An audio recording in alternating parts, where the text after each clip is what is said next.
Greetings, Nimrods. So we're gonna go back into the chainsaw winch, this Simpson uh, Capstan winch that we've done a couple videos on a few years ago and haven't really used it much, but been using it a little bit, and I just wanted to go over some of the things we've learned.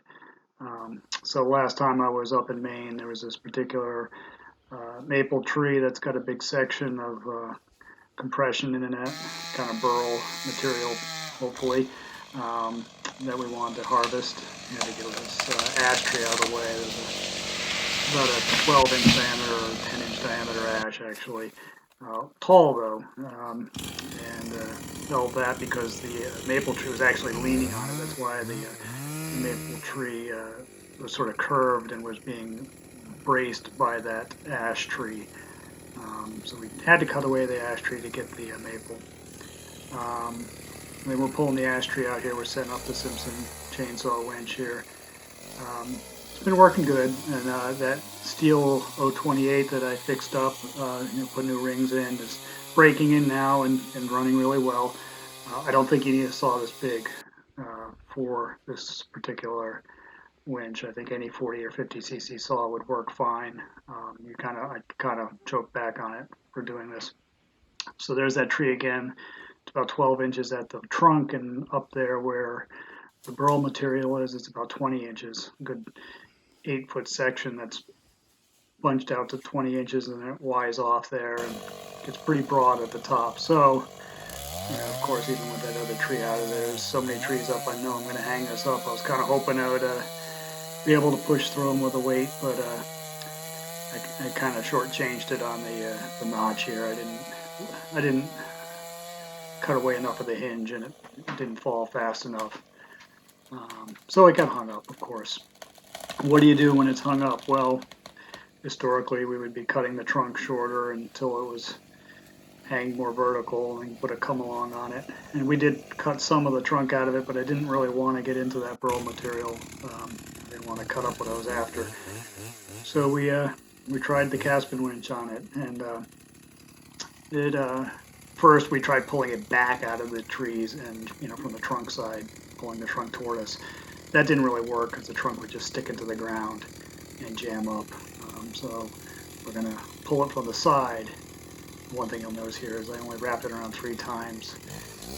You'll hear a little bit later when we're pulling, I stop and I rewrap it, put another loop in it, and that made a big difference.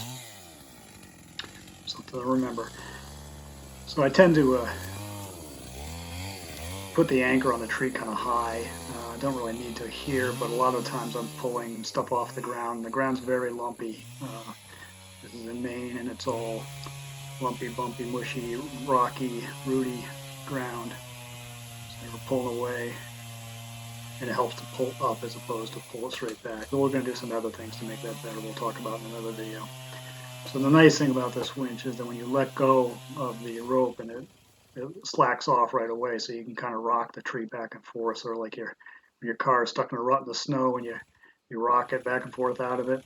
I'm sure about 6 people listening to this know what I'm talking about, but that's what you do with this Capstan wrench in the tree, and you can't do that with a come along. You can jump on the rope, but it's not really all that effective. So here we are, we're pulling away here, and I stop and wrap a few more, wrapped another loop around the spool, and then we'll have at it again, and that makes a big difference. There we go. Yeehaw. Okay, so now that's down the ground, we can limit up some and cut what we want out of it, and the rest will be firewood. We've already pulled it down about 40 yards in one direction, and now we're going to pull it toward the truck, which is in the driveway of the camp. And we had to cut a few dead trees that were laying across the path down and chunked them up and tried to make a path that the log would be able to roll over. Here we go, and snagging on one of those logs, but it didn't seem to stop us. So this trunk, we did some math, and it looks like it's about 750 pounds. The other ash tree we pulled out in the previous clip, that was 35 feet long and kind of averaged 7 or 8 inches in diameter, and that worked out to about 800 pounds. So, and it was kind of a corkscrew shape, so it gave us some trouble coming out. But we got them both out, and if you keep it from digging in, it will pull it. So there you go, out to the truck, and that's a hell of a lot easier than there's no way we'd been able to get that out of the woods without some sort of mechanical assistance. So here we are, we're gonna pull that last little bit to the truck,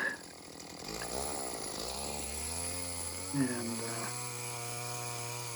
then we'll get it in the truck, which will be a challenge. We didn't videotape that because it was kind of ridiculous.